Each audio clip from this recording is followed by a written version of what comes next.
সুপ্রিয় জাহাঙ্গীরনগর বিশ্ববিদ্যালয়ের ভর্তি ইচ্ছুক শিক্ষার্থীরা, তোমাদের বহুল আকাঙ্ক্ষিত যেই চতুর্থ মেরিট সেটি কিন্তু ইতোমধ্যেই প্রকাশিত হয়েছে।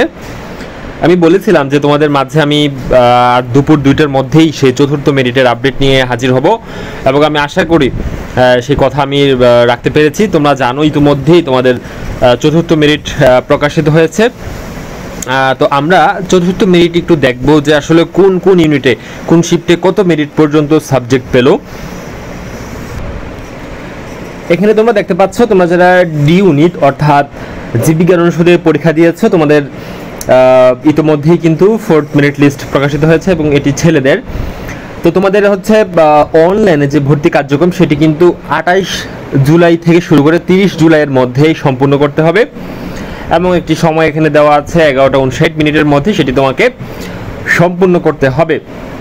এবং তুমি তোমার অনলাইনে ভর্তি কার্যক্রম সম্পূর্ণ করার পরে সেটি তুমি নিয়ে শিক্ষা শাখায় তুমি 30 জুলাই থেকে 31 জুলাইয়ের মধ্যে তোমাকে অফিস আওয়ার অর্থাৎ সকাল 9:30 থেকে বিকাল 3:30-এর মধ্যে সকল ডকুমেন্টস তোমরা রেজিস্ট্রি অফিসের শিক্ষা শাখায় তোমরা সাবমিট করে তোমাদের চূড়ান্ত ভর্তি নিশ্চিত করবে। ঠিক আছে, তো তোমাদের কি কি ডকুমেন্টস লাগবে সেটি তোমরা এখান থেকে দেখে নিও।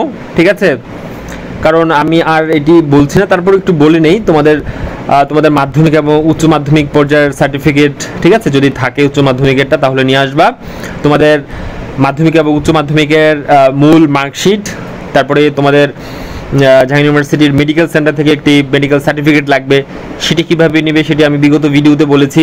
সোজা একদম মেডিকেল সেন্টারে চলে যাবা, দেখবা তোমাদের মতো এরকম আরও অন্যান্য তোমাদের বন্ধু বান্ধব সার্টিফিকেট নিচ্ছে, গিয়ে কিছু করতে হবে না, বললেই হবে, জাস্ট দিয়ে দিবে 2 মিনিটের কাজ। ঠিক আছে, তারপর তোমাদের ছবি লাগবে।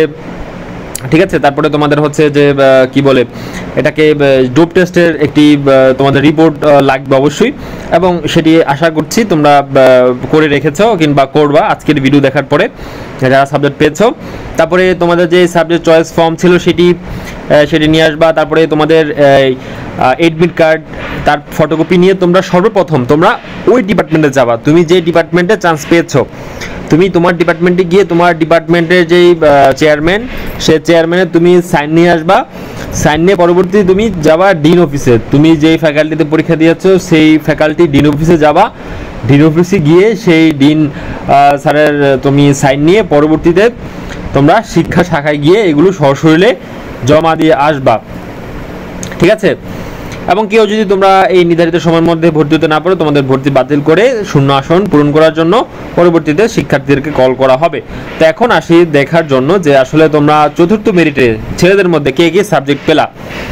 দেখো, প্রথম শিফটে সেক্ষেত্রে 111 মেরিট পর্যন্ত সাবজেক্ট পেয়েছে এবং থার্ড শিফটে 86 মেরিট পর্যন্ত সাবজেক্ট পেয়েছে এবং সর্বশেষ চতুর্থ শিফটে সর্বশেষ 105 মেরিট পজিশন পর্যন্ত সাবজেক্ট পেয়েছে। এই তো গেল তোমাদের যে ছেলেদের যে কি বলে চতুর্থ মেরিট। এবং আমরা দেখব এখন মেয়েদের, যে মেয়েরা কত পর্যন্ত সাবজেক্ট পেল। তো এটি হচ্ছে তোমরা যারা ডি ইউনিটের মেয়ে শিক্ষার্থী আছো তোমাদের আমি বলেছিলাম যে 3টি আসন ফাঁকা আছে সকল ইউনিট মিলে। শিফট 1-এ তোমরা দেখতে পাচ্ছ যে সেক্ষেত্রে 91 পর্যন্ত সাবজেক্ট পেয়েছে, শিফট 2-তে 88 পর্যন্ত পেয়েছে এবং সর্বশেষ শিফট 3-তে সবচেয়ে কম সংখ্যক শিক্ষার্থী সাবজেক্ট পেয়েছে, সেটি হচ্ছে 49 মেরিট পর্যন্ত। তোমাদের ভর্তি ফি এখানে কত এটি বলে দেওয়া আছে।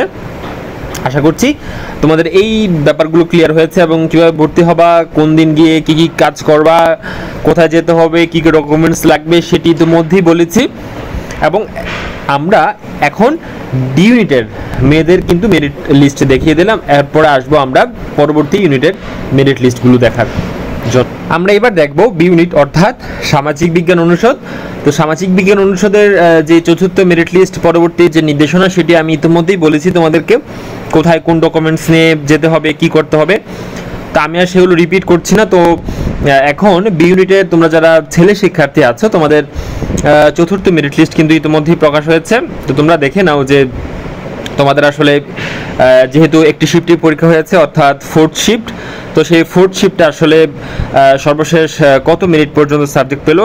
তোমরা যেমনটি দেখতে পাচ্ছ যে 346 মিনিট পর্যন্ত সেক্ষেত্রে সাবজেক্ট পেয়েছে এখন আমরা দেখব যে চতুর্থ মেরিট লিস্টে মেয়েদের আসলে কত মেরিট পজিশন পর্যন্ত সাবজেক্ট পেল।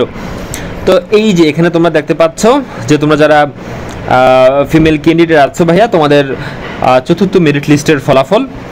এখানে তোমাদের কিছু গাইডলাইন দেওয়া আছে যে তুমি তোমার ভর্তি কার্যক্রম কত তারিখের মধ্যে সম্পন্ন করতে হবে, কোথায় যাবা, কিভাবে তোমার ডকুমেন্টসগুলো তুমি শিক্ষা শাখায় সাবমিট করবা, এর আগে কী করতে হবে, সকল কিছু আমি বলেছি ভাইয়া। তারপরে যদি কোনো সমস্যা হয় নির্দ্বিধায় আমাদেরকে কমেন্টে জানাতে পারো, আমরা তোমাদেরকে রেসপন্স করে জানিয়ে দেব। তো একই রকমভাবে তোমরা জানো যে বি ইউনিটে মেয়েদের 2টি শিফটে পরীক্ষা হয়েছিল, সেকেন্ড এবং থার্ড শিফটে। তো দেখতে পাচ্ছ যে সেকেন্ড শিফটে সর্বশেষ 150 মেরিট পজিশন পর্যন্ত সাবজেক্ট পেয়েছে এবং থার্ড শিফটে সর্বশেষ 177 মেরিট পজিশন পর্যন্ত সাবজেক্ট পেয়েছে। তো এই তো তোমাদের যে চতুর্থ মেরিট লিস্টের বি এবং ডি ইউনিটের আপডেট তথ্য সেটি নিয়ে এসেছি তোমাদের জন্য, এবং খুব শীঘ্রই বাকি ইউনিটগুলোর আপডেট নিয়েও আমরা তোমাদের কাছে হাজির হব। তোমরা যারা আমাদের চ্যানেলে নতুন আছো তোমরা অবশ্যই আমাদের চ্যানেলটি সাবস্ক্রাইব করবা, এবং যারা চ্যানেলে আগের থেকেই যুক্ত আছো তারা চ্যানেলের উপরে চোখ রাখো। আমরা আমাদের চ্যানেলে অতি শীঘ্রই বাকি ইউনিটগুলোর চতুর্থ মেরিট লিস্ট নিয়ে হাজির হচ্ছি। এই ভিডিও এই পর্যন্তই, তোমাদের সাথে দেখা হবে কিছুক্ষণের মধ্যেই নতুন অন্য ইউনিটগুলোর চতুর্থ মেরিট লিস্ট সংক্রান্ত আপডেট নিয়ে। সবাইকে ধন্যবাদ।